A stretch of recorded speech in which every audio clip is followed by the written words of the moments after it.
Konoha diligently works on her story, in which she gives her own name to the magical heroine. In her tale, the character embarks on an adventure alongside her love interest.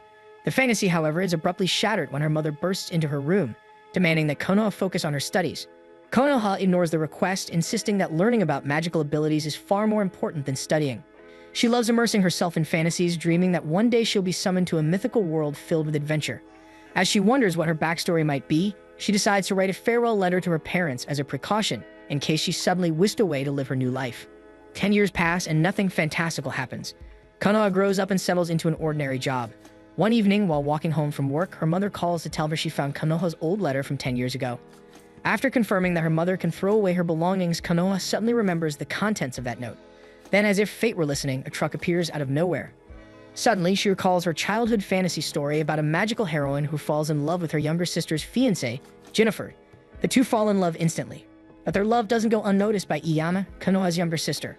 Upon discovering their relationship, Iana vows to put an end to it. Knowing how much Iana opposes them, Jennifer and Konoha decide to keep their love a secret. Despite Iana's many threats, Konoha continues to care deeply for her sister. One day, Iana gets her hands on a mysterious book called The Dark History, rumored to kill anyone who reads it. Delighted, she flips through its pages, forgetting that she is not immune to its curse. Suddenly, she's struck by visions of the real-world Konoha, writing the very story of the fantasy world she inhabits. She sees that version of Konoha shaping her, Jennifer, and herself, detailing their intertwined backstories. Then Konoha awakens in Iana's body. Before she can make sense of the situation, the police, headed by Shano, announce her arrest for attempting to murder Konoha. Startled, she realizes Shano addressed her as Iana, not Konoha. Trying to recall her last memory, she remembers the truck speeding toward her. Thrown into a dungeon, the truth dawns on her that she's been reincarnated. She reassesses her situation, trying to recall the story she had written back in middle school. As she ponders what to do, the Konoha from her fantasy world suddenly appears and pulls her into a warm hug, relieved that no one has harmed her. Iana stands frozen in a trance. She never imagined she would actually meet the Konoha she created, and she's exactly as Iana had envisioned. As Konoha fusses over her, worried that Iana seems dazed, Jennifer suddenly enters the dungeon, sword drawn, demanding that Konoha be killed. Konoha insists that Iana hasn't done anything wrong this time, but Jennifer is far less forgiving. He coldly reminds Konoha that Iana has repeatedly tried to kill her and deserves to be executed. As Jennifer lists the terrible crimes Iana committed in the story, Iana curses her past self for making her such a despicable villain. She never imagined she would one day be reborn as the very character she doomed. After a tense moment, Konoha pleads for mercy, and Iana is instead sent to a distant estate so she will be far from Konoha. Grateful to still be alive, she silently thanks Konoha for her kindness. She tries to convince herself that she can live peacefully in this new world, but her relief fades once she remembers who she'll be sharing her confinement with, a person destined to kill her.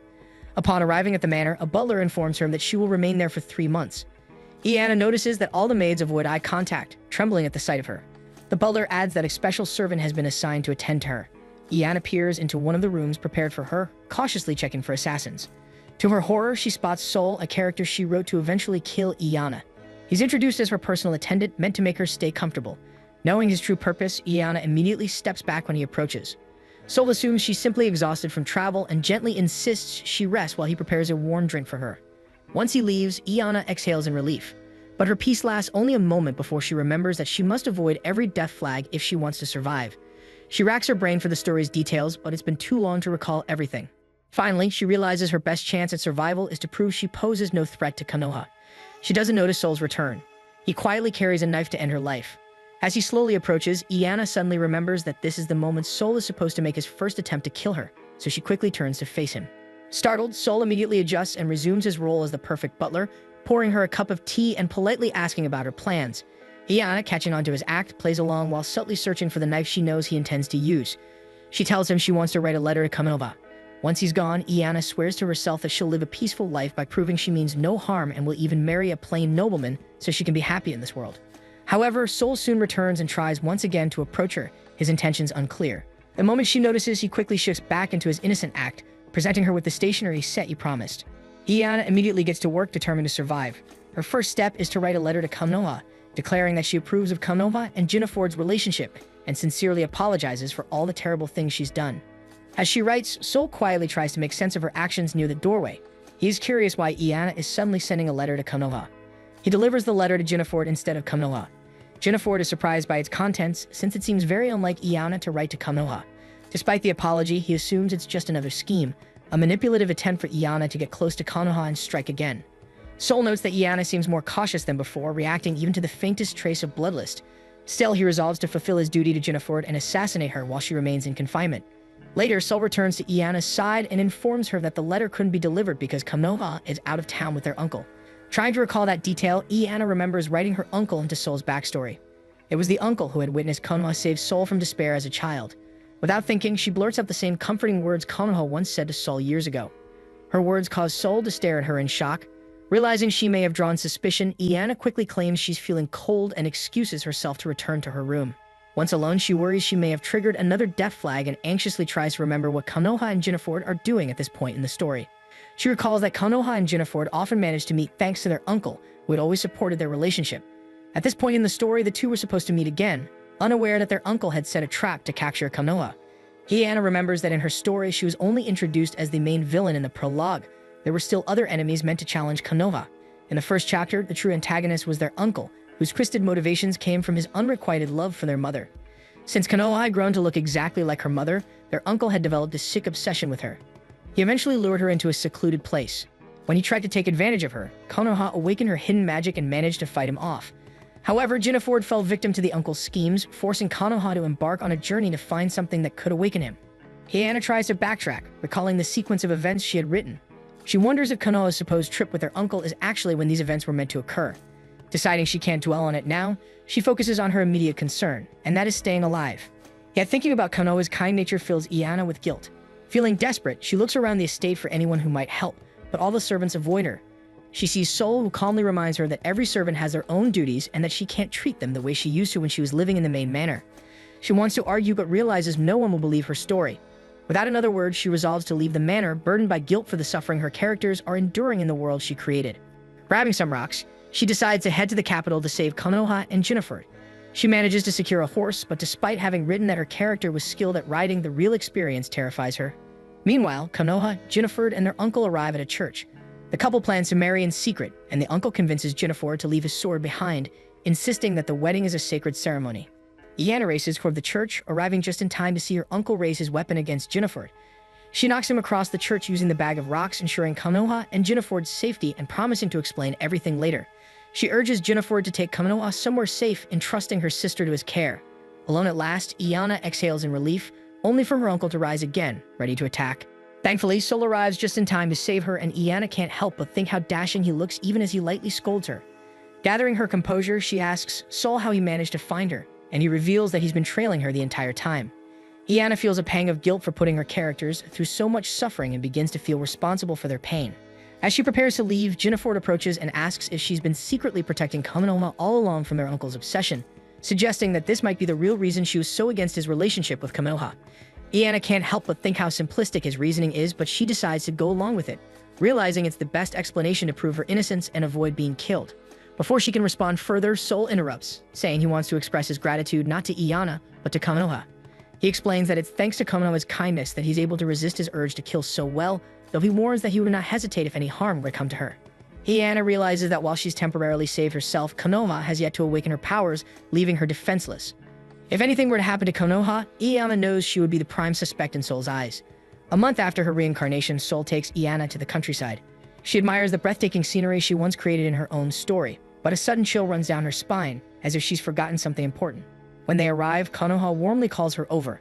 Iana decides to go to her, happy to spend time with the Konoha she created. Before she can make her way over, Jennifer offers his help. However, Iana accidentally trips, forcing Jennifer to catch her. Sol tells her not to trouble Jennifer, adding that he'll escort her the rest of the way. She recalls that when designing Sol's character, she can imagine him as an ice butler, the opposite of Jennifer, who was made with fire in mind.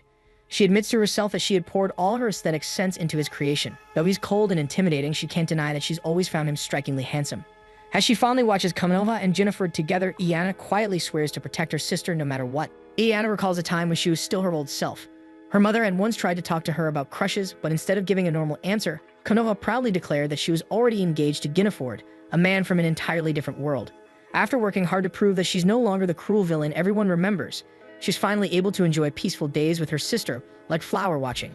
Overcome with joy, she lets out a cheerful shout but accidentally bumps her fist into Konoha, causing her to fall. Almost immediately, several guards rush out from hiding to ensure Konoha's safety. She quickly reminds herself to stay calm because if Sol ever suspects her, she'll be raising more death flags. She nervously explains to Sol that her hand just slipped. Sol studies her while sporting a polite smile. Iana follows when Konoha calls out to her, eager to put some distance between herself and Sol's sharp gaze.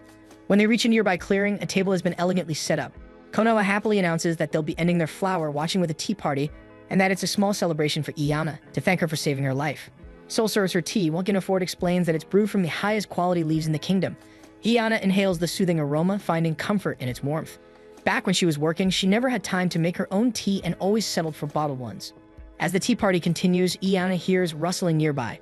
A small bunny hops out from the bushes and she calls Konoha over in excitement. Delighted, she picks up the fluffy creature as both sisters gush over how adorable it is. Konoha then wanders to the far side of the field where violets bloom. But before anyone can react, a wolf-like creature snatches Konoha and leaps away. The guards immediately mobilize while Iana stands frozen, watching the beast carry Konoha away, remembering that this exact event once happened in her story. However, that event was supposed to happen in Chapter 2, when Konoha and her traveling party were searching for herbs to cure Ginefort. Iana remembers how, in her old life, she had created the carnal beast that would kidnap Konoha. It was during a time when she was exploring darker story ideas, and the concept of the beast had come to mind, especially since she often wrote while romantic dramas played in the background. Ginefort curses as the beast disappears deep into the forest. Sol notices Iana spacing out, and she quickly claims she was only recalling what kind of monster it was. Ginefort's eyes widen with hope, and he urges Iana to tell them everything she knows. By nightfall, Iana has recounted most of the beast's details to Ginefort and the soldiers. She explains that they still have time to save Konoha because the creature will spend several hours observing its captive.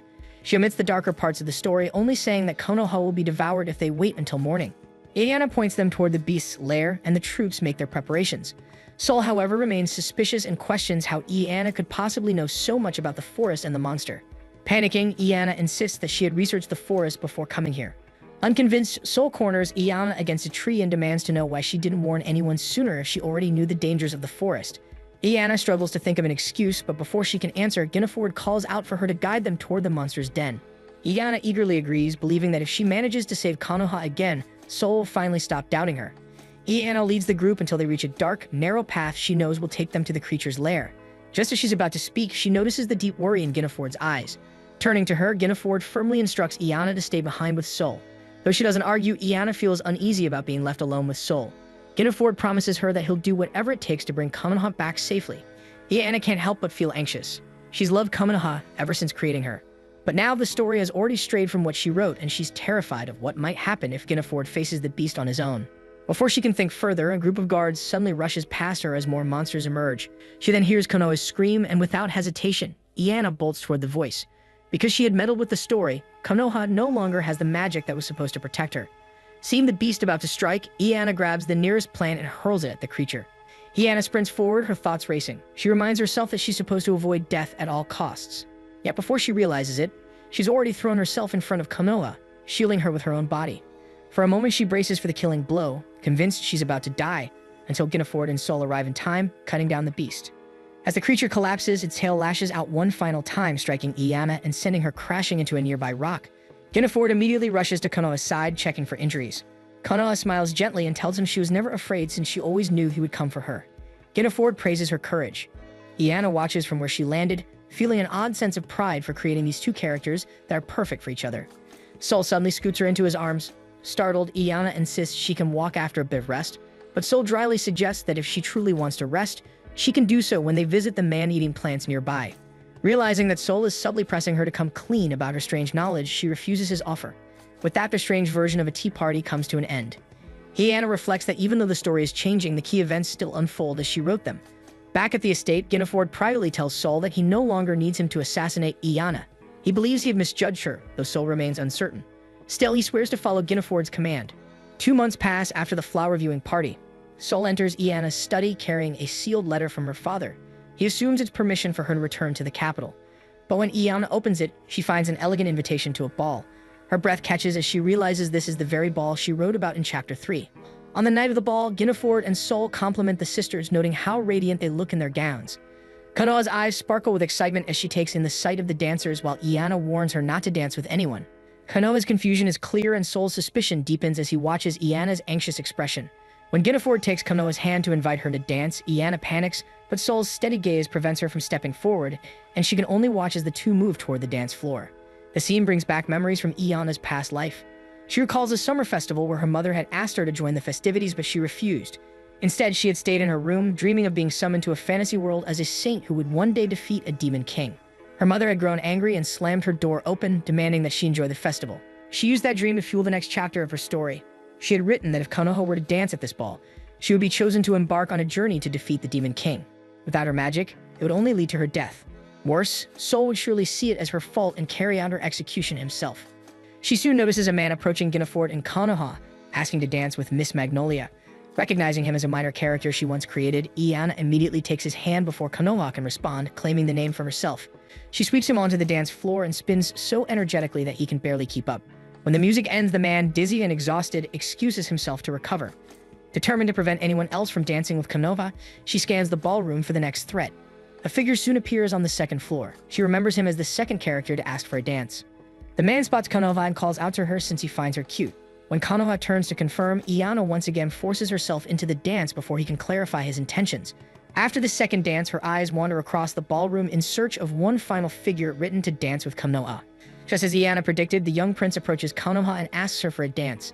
Anticipating this, Iana had already spilled wine across the ballroom floor, making dancing unsafe. The servants quickly advise the prince and Konoha not to dance.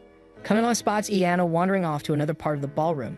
Iana smiles in relief, believing she's managed to dodge yet another death flag. She hurries toward the buffet table, her mind already filled with thoughts of cooked meat. Before she can reach it, Sol steps in front of her and asks for a dance. The music begins again, and before she can refuse, he takes her hand and leads her to the floor. She feels her pulse quicken. Sol's hand on her waist, his gaze steady and unreadable. It's enough to make her forget to breathe. As they move together, Iana can't help but question why she is dancing with the very man destined to end her life. Sol asks who she really is. He has noticed her strange actions to prevent Konoha from dancing and demands to know her true motive, whether she acts out of protection or malice. When the music fades, Sol leaves her to call a carriage. Iana finds herself more disoriented than before. Sol's words echo in her mind, and she barely registers Ginafort calling out to her. Confused and exhausted, she excuses herself, saying she needs to rest and wanders to a quiet parlor. She sinks onto a couch, her thoughts drifting until sleep overtakes her. While she sleeps, chaos erupts. Flames begin spreading through the manor.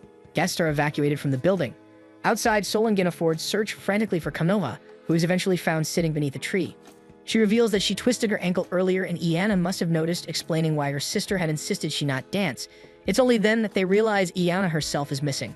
Inside, Iana wakes up shocked to see the halls engulfed in flames and every exit she can see blocked. Panic seizes her as she realizes this wasn't part of the story she wrote. She steels herself and decides to run through the fire.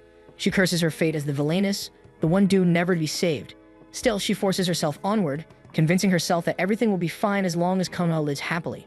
A part of the building suddenly falls, pinning her ankle to the floor.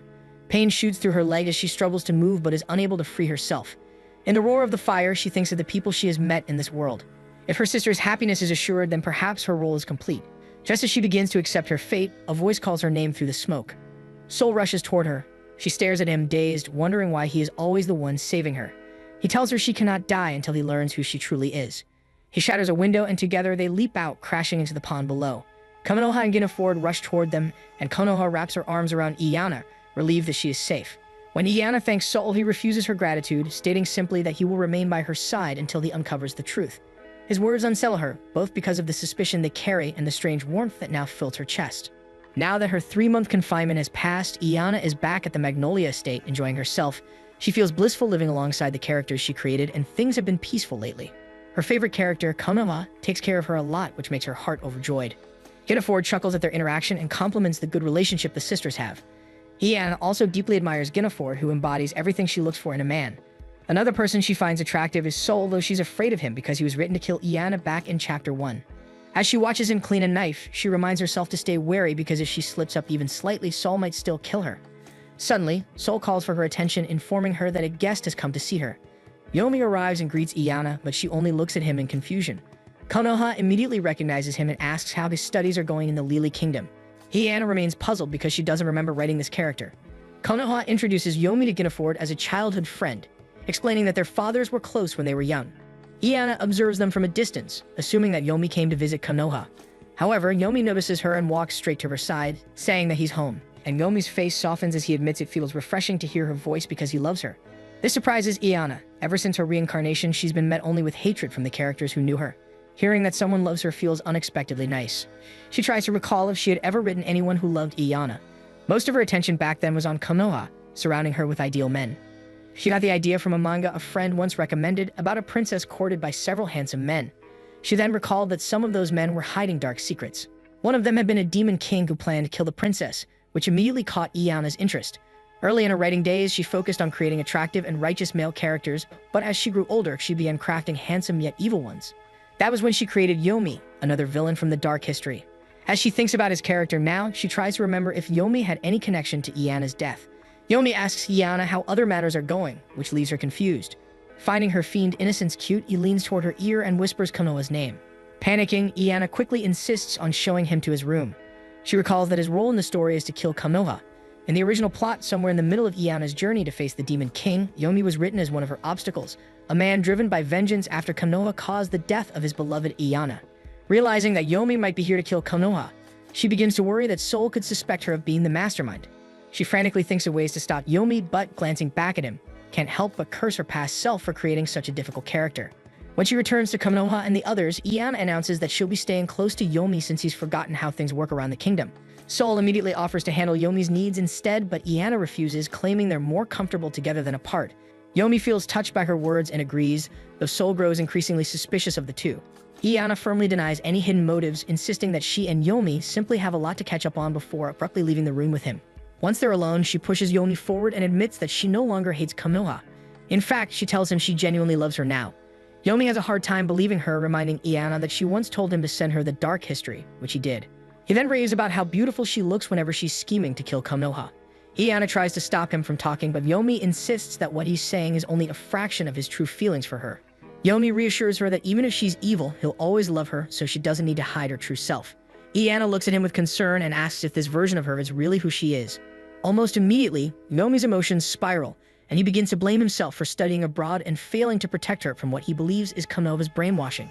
A week later, Iana sits alone at a garden table. Despite her efforts, she hasn't managed to convince Yomi that she's changed. She realizes that his obsession is her own doing and never expected to face him in person. Konoha checks on Iana, and Iana instantly feels healed by her presence. Konoha notices that Yomi isn't with her, and Iana explains that he's probably still in bed. Konoha mentions she came to tend to the flowers she planted and warmly tells her that if she ever needs anything, she can always ask, since they're sisters. Konoha smiles and suggests they have tea together, and Iana eagerly volunteers to brew it. As Iana sets the table and pours the tea, Konoha feels spoiled by her care. Iana insists that she's happy to serve Konoha, her favorite person. Neither of them notices Yomi observing from a distance. Watching the scene, Yomi misinterprets the moment, believing that Konoha is manipulating and using Iana. Later that day, Iana wanders around the estate searching for Yomi. She searches high and low, but there's still no sign of him. Soul finds her around the garden and tells her that it's unlikely Yomi is lost, so she shouldn't worry too much. Iana explains that she's not worried about him being lost, she's worried about him causing trouble. As her thoughts stay fixed on Yomi and how she must prevent another death flag, Soul also finds himself thinking about Iana. He's still unsure about her motives and even more confused by the strange emotions he feels toward her. Reaching out, Soul touches her cheek lightly and admits that he understands her concern. He confesses that he too worries about whether she's worthy to stand beside Konoha, and that thought troubles him. Before Iana can respond, the sound of church bells rings in the distance and Soul excuses himself. Iana's body trembles since she thinks that moment might have triggered a death flag. Yomi, who had been nearby, notices her shaking and asks the reason behind her reaction. He wonders if Soul, her butler, is bothering her. Iana quickly denies it, taking Yomi's hand and warning him not to be so reckless. Yomi smiles kindly before assuring her that he'll be more discreet. He then reveals the hidden knives inside his coat and vows to set her free. Iana panics because Yomi still believes she's been brainwashed. She chases after him helplessly, trying to convince him to abandon his plans. That evening, Iana sits at her desk writing down everything she can recall about Yomi's background. A bad feeling gnaws at her. Despite his calm behavior during dinner, she senses that he's plotting something. She struggles to remember how she originally wrote Yomi and Konoha's confrontation. In her story, Yomi had lured Konoha to the rooftop of an inn they were staying at. He ensured everyone was asleep so he could carry out his revenge. Cornered and alone, Konoha had accepted her fate, but her companions had arrived just in time to defend her. At the sight of her companions fighting to protect her, Konoha found renewed determination to complete her journey and unleashed a powerful magic that defeated Yomi. Despite knowing Yomi's strength, Iana believes she can still outmaneuver him. Realizing he might make his move tonight, she rushes to Konoha's room. Soul notices Iana heading toward Konoha's quarters and immediately feels suspicious. Inside the room, Yomi slips in through the window and sees what he believes to be Konoha already asleep in bed. A knock sounds at the door and Sol's voice calls out, asking Konoha if Iana had stopped by for a visit. Konoha appears in the hallway with Ginafort, surprising Sol. Alarmed, he forces the door open, only to find the room empty, the window wide open, and Iana nowhere to be found. On the rooftop, Yomi prepares to strike the figure before him, convinced it's Konoha. Just as his blade descends, the figure blocks the attack, revealing herself to be Iana. Yomi is stunned to see her in Konoha's place. Sol rushes out of the estate and spots the two on the roof.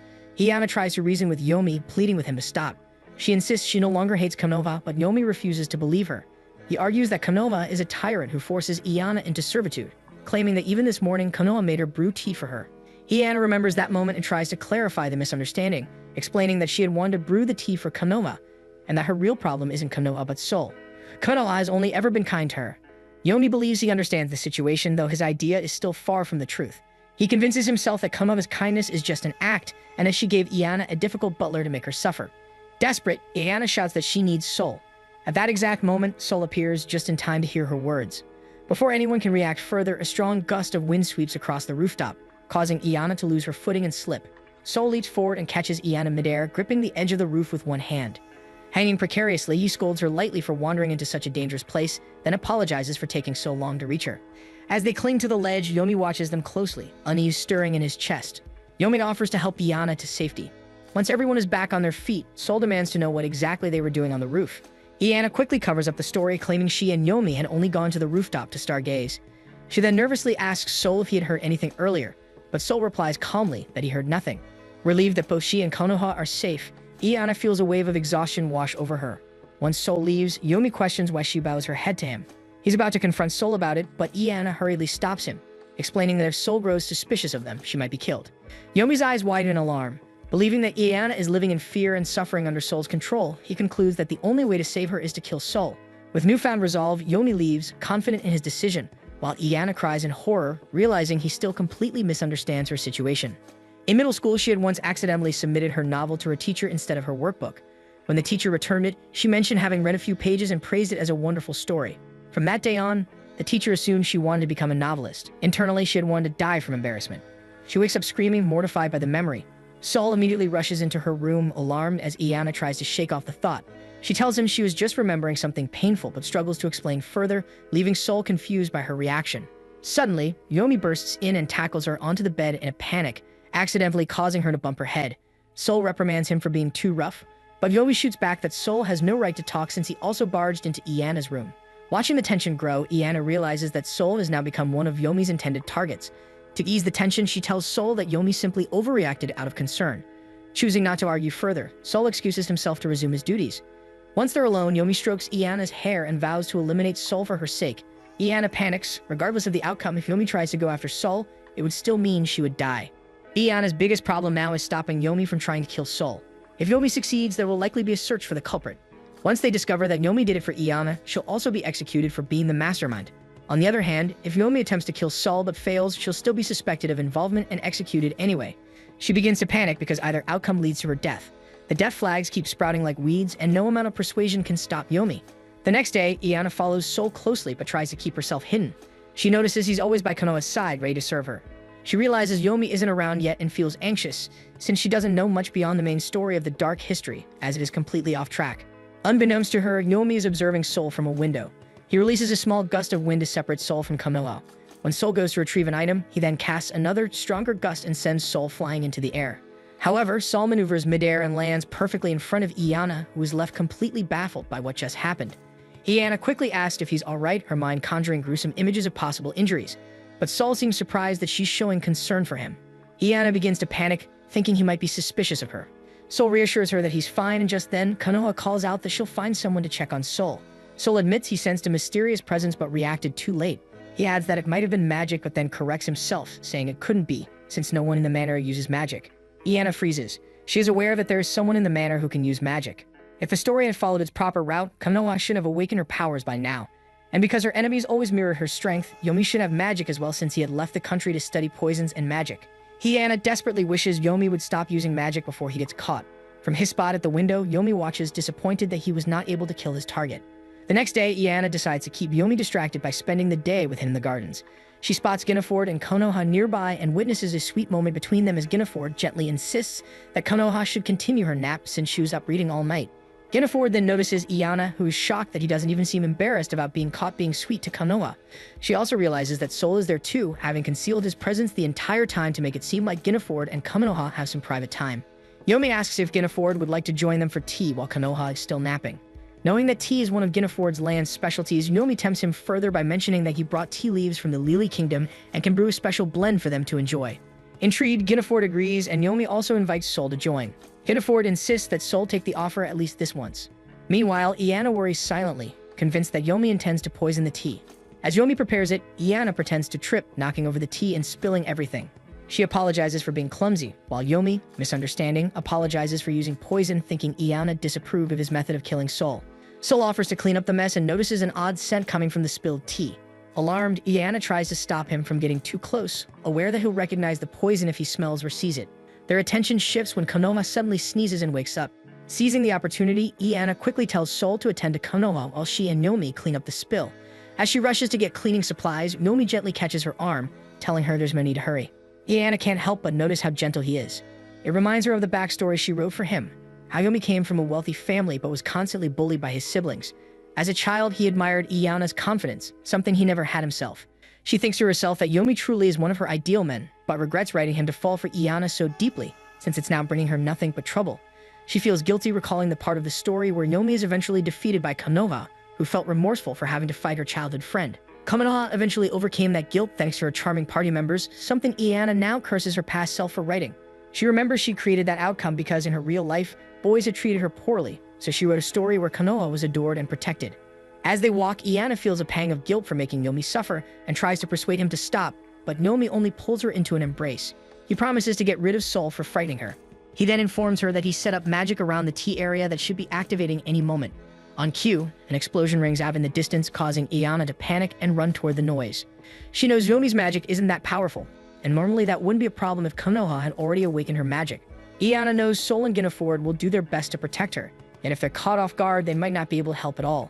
In the area where the magic activates, a plant monster appears and lunges at Konoha. She's from aside and is about to be attacked again when Iana grabs one of the vines, swinging toward her to protect her. Iana desperately cuts at the stems and vines of the strange creature, thinking that Yomi's actions are her responsibility. She vows to erase both her death flags and Yomi's to make up for the terrible fate she had once written for him. Guinevere and Sol soon join Iana in fending off the monster and make quick work of it. Iana is stunned by how easily they defeat it and realizes that Yomi never had a chance of overcoming them. Sol and Guinevere immediately rush to check on Konoha, while Yomi goes directly to Iana. Iana overhears Sol telling Konoha and Guinevere that he suspects someone is targeting both Konoha and himself. He recalls the tea earlier, which carried a faint scent of poison he remembers from his childhood. Sol then brings up Iana's strange behavior and admits that he suspects she might know something. As Iana begins to panic, Yomi throws one of his gloves at Sol's face and boldly admits that he is the one responsible for the attempts on Sol's life. He declares that Iana is innocent and that he won't allow her to be suspected. He then challenges Sol, telling him to pick up the glove if he wishes to duel. Iana grows terrified that Sol might actually accept, hoping instead that he would handle the matter quietly, perhaps through assassination rather than causing a public scene. To her dismay, Sol picks up the glove without hesitation. Iana realizes she can't stop him because Sol deeply cares for Konoha, and after the man-eating plant nearly killed her, his fury, though calm on the surface, must be immense. She tries to talk Yomi down, but Konoha steps in, pleading with both men not to hurt each other and to talk things out instead. Iana realizes that no one in the story ever disobeys Konoha's requests, and this might be the key to stopping the duel. However, Yomi refuses to back off. In his desperation, he even captures Konoha, threatening to slap his other glove on her face so that she, too, will be part of the duel. This enrages Sol, who quickly retrieves Konoha and points his sword at Yomi. Iana recalls that Konoha has always been the reason for the extra dueling scenes she wrote, even if the scenes had nothing to do with the main plot. Sol apologizes to Konoha, explaining that turning down a duel that was already accepted means turning your back on the gods.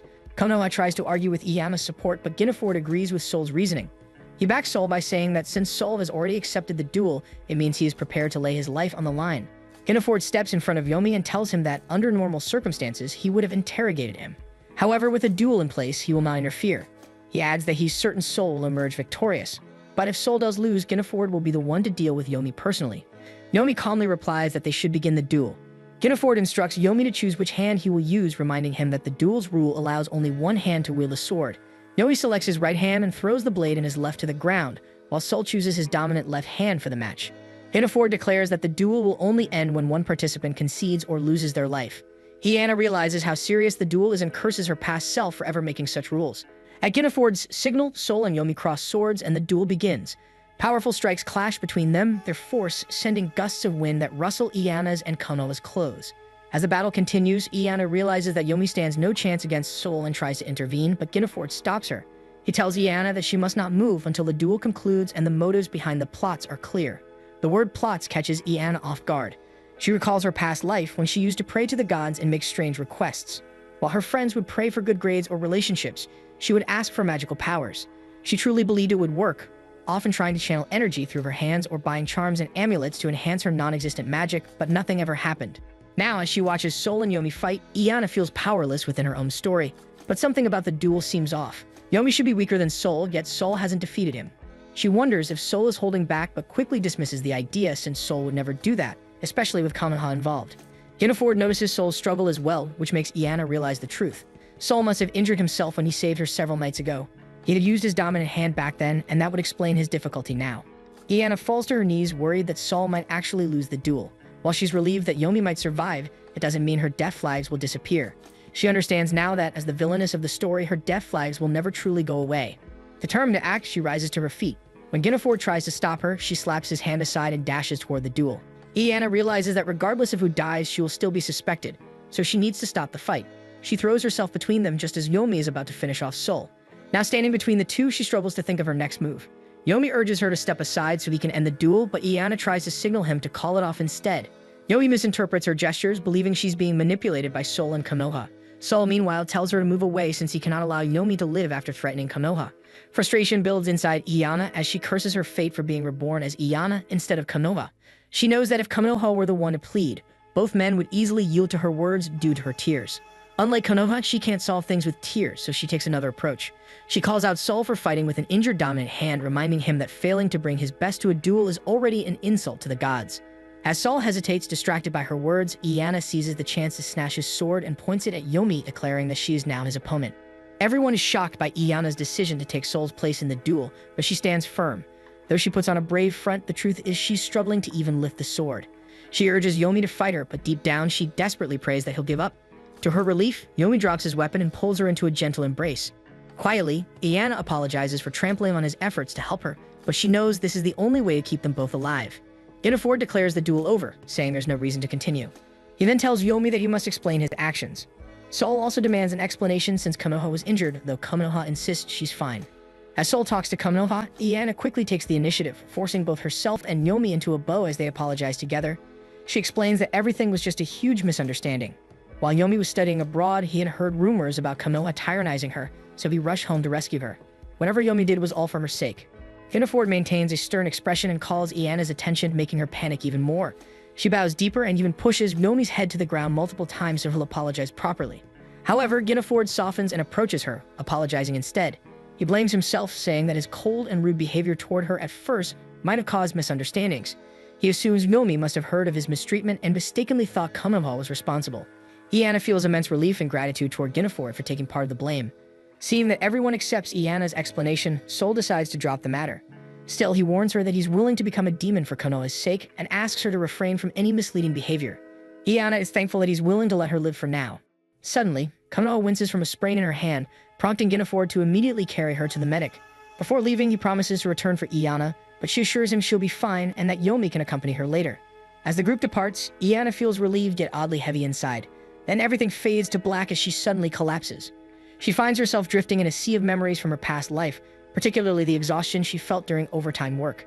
Amid the haze, she hears Yomi's voice calling out to her, and slowly, she wakes up. Iana is surprised to see Yomi right in front of her and tries to struggle away, but Yomi keeps her on the bed as he checks her temperature. He asks if she remembers collapsing after the duel with Sol. He then explains that the doctor said she fainted because she was already battling a fever. Realizing it's already morning, Iana pushes Yomi aside and crawls in an attempt to get out of bed, muttering about needing to go to work so she can afford all her merchandise and games. Yomi, confused by her rambling, stops her and says that he only went along with her story because she was panicking during the duel, but he can't stand seeing her apologize to Konoha. Just then, Konoha bursts in and engulfs Iana in a tight hug.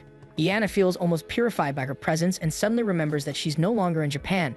She wonders why she acts like a corporate slave even half awake, then realizes it must be because she still retains her memories from her past life. Yomi scolds Konoha for bombarding Iana with questions, saying it could make her condition worse. Without hesitation, he picks Konoha up and throws her out of the room like a stray cat. With Konoha out of the way, his mood lightens as he asks Iana if she can stand. Iana pales, thinking about how coldly he treated Konoha just moments ago. She realizes her troubles are far from over since she still hasn't convinced Yomi that she's no longer angry with Konoha. Seeing her troubled expression, Yomi tells Iana to just admit that Konoha is making her work so she can afford her BL games. He doesn't understand what they are but remembers hearing her mention them earlier. Iana panics and tries to explain that he doesn't need to help her get those games. It hits her that, in her half-asleep state, she must have blurted out the type of games she liked. She recalls her past self used to spend her adult money buying them back then. When Yomi suddenly stands and storms toward the door, swearing to confront and kill Konoha if that's true, Iana quickly corners him and begs him to stop. As Yomi slides down to sit on the floor, Iana wonders what to do, realizing that she somehow made Yomi unable to fall in love with Konoha. Admitting that she actually likes Konoha now would only make him believe that Konoha had brainwashed her. Iana unknowingly glares down at Yomi and notices that he actually looks a little flustered. It makes her realize that Yomi seems to like her most when she's assertive. Deciding that playing into that is the best way to stop him from targeting Konoha, she kneels down and insults him. She tells him that right now, she's simply having fun playing the role of the obedient little sister. Confidently, she adds that once she gains everyone's trust, she plans to betray them all. Iana mocks Yomi for being too slow to keep up with her supposed schemes and tells him that the only thing he can do for her is to be a good boy and feign obedience. Almost immediately, Yomi complies and even gives a small, obedient bark. With sudden enthusiasm, he says he'll go find Konoha and apologize, then chat with her about casual topics, places, and friends. Before Iana can stop him, Yomi darts out of the room to follow her orders. Though uneasy, Iana comforts herself with the thought that at least he's unlikely to attack Konoha anymore. Feeling drained, she lies back down and drifts off to sleep. A few hours later, Iana wakes up to find that she no longer feels tired. Gineford enters her room, asking if she's feeling better. Iana is momentarily stunned by how handsome he looks, and she starts beating her pillow in excitement. Misinterpreting the gesture, Gineford assumes she's in pain and asks again if she's alright. Collecting herself, Iana admits that she feels much better than the previous evening. She tries to insist that Gineford return to Konoha's side, but he admits that he wanted to take this opportunity to spend some time with her instead. Standing by the window, he remarks that last year the rose bushes outside were tall enough to reach the window, and that he'd also visited her around the same time. Iana realizes he's talking about the previous Iana. Gineford continues, explaining that he came that day to turn down a marriage proposal. Though he wanted to apologize afterward, Iana had refused to see him, throwing him out multiple times whenever he tried. Eventually, he resorted to calling out to her from outside the window, hoping she'd accept his apology, but she never responded. He eventually gave up, and not long after, the old Iana began openly bullying Konoha. Looking back, Gineford says he now believes she did it to shield both him and Konoha from their uncle's schemes. He commends Iana for her foresight and care, unaware that the girl before him isn't the same one he once knew. Gineford presses his forehead against hers and thanks her for all the protection she's given him. He notes that she still seems to have a slight fever. Suddenly, Iana remembers that in the dark history she made forehead touching a way to check someone's temperature. She curses her past self for coming up with such an embarrassing idea. She had taken inspiration from romance games, often making the heroine sick on purpose so the male leads could spoil her.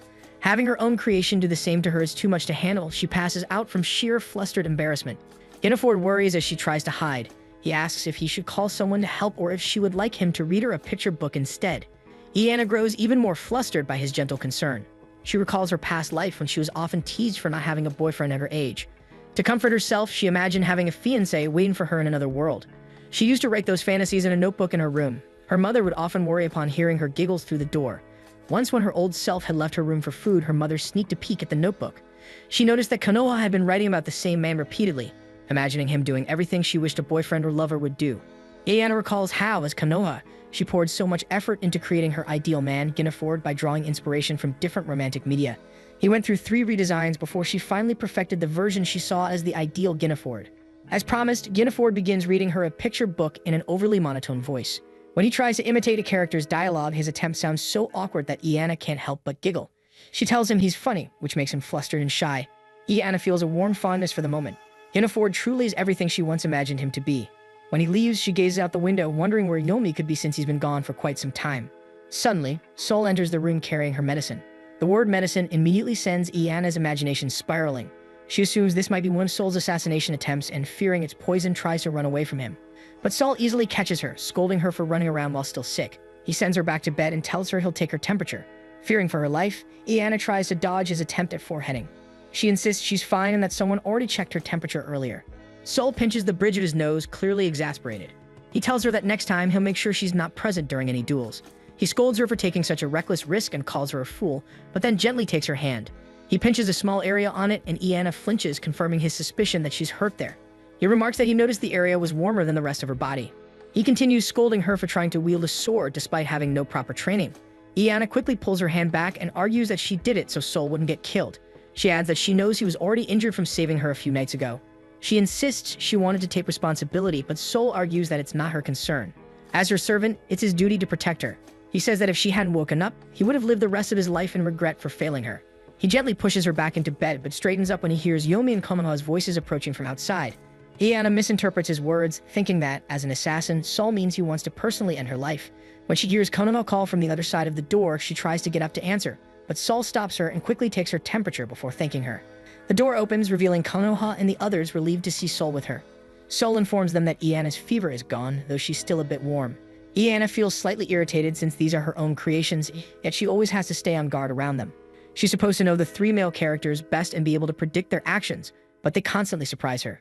The next day, she ends up completely exhausted after spending the previous night worrying about death flags. Still, she realizes this could be an opportunity to be nursed by characters like Guinefort.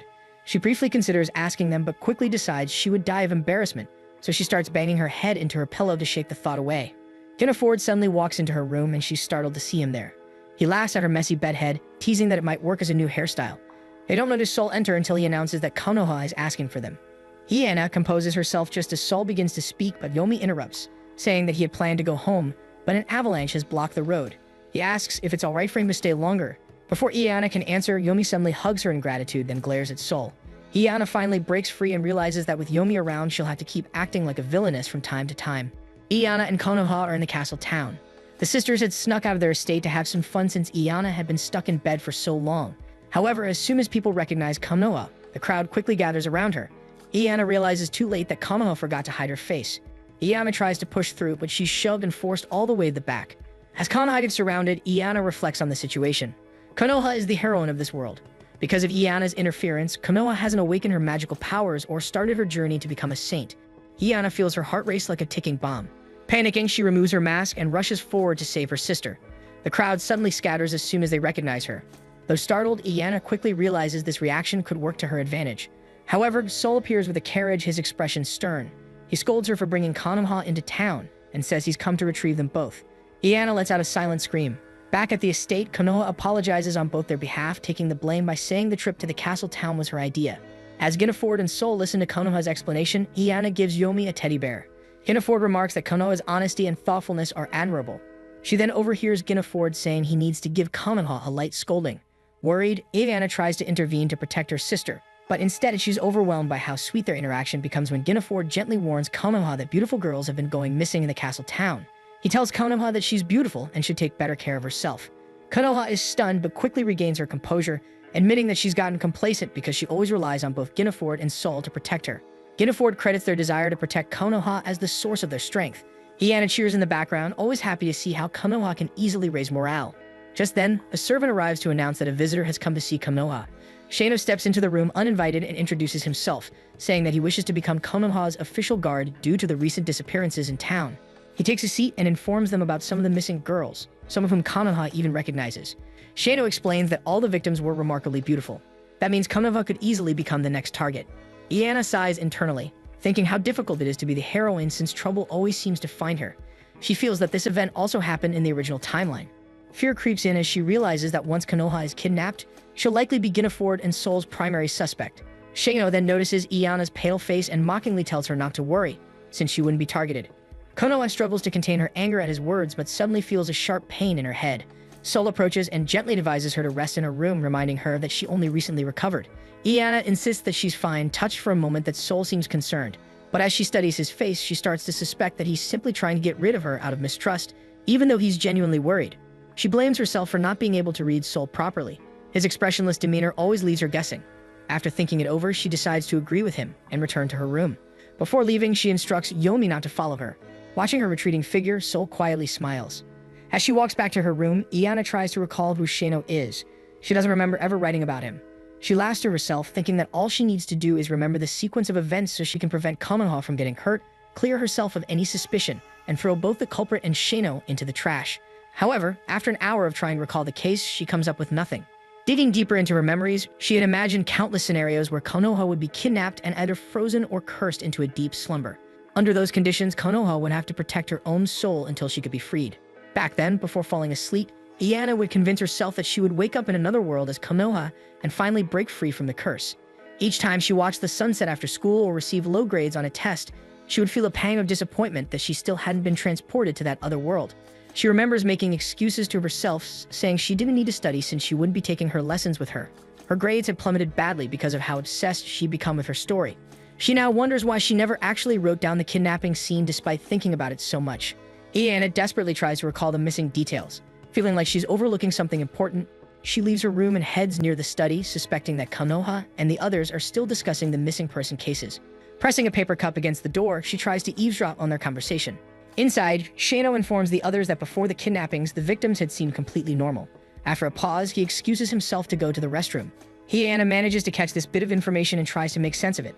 She remembers Guinefort mentioning earlier that there were rumors of multiple disappearances in town, implying that more than 5 girls had been abducted, contrary to Shano's report. If she really did write this part into her novel and just forgot about it, then things could get very bad. Noticing that the voices inside have gone quiet, she realizes that this is her chance to hide. But before she can move, the door suddenly opens. Shano stands there, catching her in the act. He drags her into another room and traps her on the couch. He demands to know why she was eavesdropping. Iana notices a change in his demeanor. Shano grips her throat and accuses her of being the one behind the kidnappings. He informs her that she has been a suspect from the beginning. The families of the victims told the authorities that Iana had bullied them during parties, so it wouldn't be surprising if envy had driven her to commit the crime. Iana argues that such a reason is far too shallow to suspect her. Shano grabs her by the collar, saying the real reason he doubts her is because she's lying about not recognizing him. He reveals that he was the one who arrested her in the past. He then adds that one of the victims was his little sister. Knowing that Iana was a suspect, he says he should have acted as a brother instead of as an officer. He raises a hand to strike her, but Nomi catches his wrist just in time. Freeing himself, he jumps back, but Sol appears behind Shano. Iana tries to explain, but she realizes she cannot let Sol know that Shano suspects her.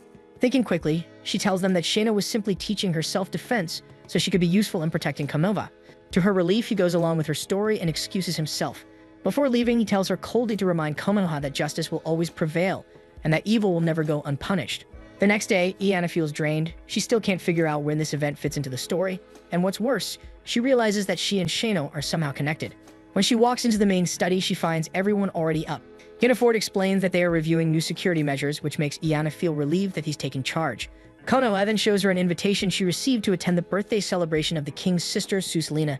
Iana is amazed that Konoha has already drawn the attention of royalty and praises her, though she can't shake off how strange the timing feels, especially right after the news of the kidnappings. She reassures herself that Konoha will surely decline. However, Konoha admits that she actually wants to go, which makes Iana's heart sink. At the party, Sol explains that Susalina was able to turn the once unusable water in her region into a beauty serum, bringing prosperity to her domain. Iana quickly grows bored, but Konoha is thrilled to see Susalina in person. They suddenly see Susalina gracefully descending the stairs, flanked by several guards. The girls in the hall instantly go wild with excitement. Susalina notices Konoha among the crowd and walks over to greet her.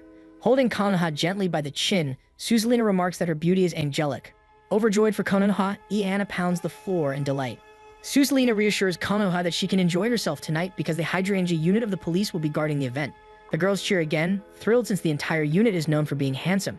That's when Iana realizes the hydrangea unit is also where Shano serves. As the night goes on, Iana ends up eating and drinking her fill, prompting Sol to scold her for overindulging. She complains that there's nothing else to do, but he still takes away her drink. She hadn't realized how bored she was, especially since Yomi couldn't come, having fallen ill. Nearby, a group of girls gush over Susalina's new product. Wanting to join the conversation, Iana approaches them casually, but the moment they notice her, they scatter. She tries again with another group, only for the same thing to happen. She overhears them whispering about how cruel she is and curses her past self for making Iana such a hateful character. In one corner, she spots Konoha happily chatting with several girls, and the sight instantly lifts her spirits. She doesn't hear the mocking words directed at her, but Sol does as he approaches. Iana takes a moment to reflect on her situation. She has no friends, only enemies. Shano still suspects her, and the servants seem wary of her. She then bumps into a girl named Menowa and panics when she thinks Menowa is covered in blood. Menowa apologizes, explaining that it's just spilled wine. But since people are starting to stare, Iana leads her to an empty room. There, Minowa changes into a dress that Yoni had packed in Iana's bag, hoping she would wear it.